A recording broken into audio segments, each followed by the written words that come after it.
Mərhum qrossmeysterimiz Vüqar Həşimovun xatirəsinə həsr olunan beynəlxalq turnirə sabah start verilir. Yarış iştirakçıları və təşkilatçılar bugün fəxri xiyabanı ziyarət ediblər.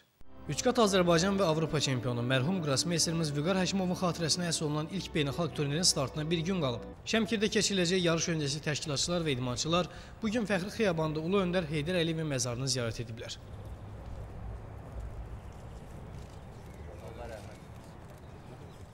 Ümid edirik ki, bu turnir gələcəkdə də bu formatda bu cür təkrar olunacaq və dünya şahmat təqvimində ən məşhur və ən görkəmli bir şahmat hadisələrindən birinə çevriləcək.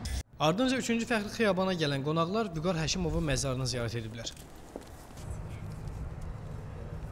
Bu turnirdə onu göstərir ki, Vüqar hər zaman yaddaşdadır və Vüqarın xatirəsinə həsr olmuş, Vüqarın adı gələn bir yerdə bütün şahmatçılar yığışmağa hazırdır. Действительно, Vüqar был моим лучшим другом. Vüqarla mən sözün həqiqi mənasında dost olmuşam. Bu gün burada olmaq mənim üçün ağırdır. Onun sağalacağına çox ümidli idim. Vüqar mənim yaddaşımda unudulmaz izlər qoyub. И мне, конечно, очень печально находиться здесь.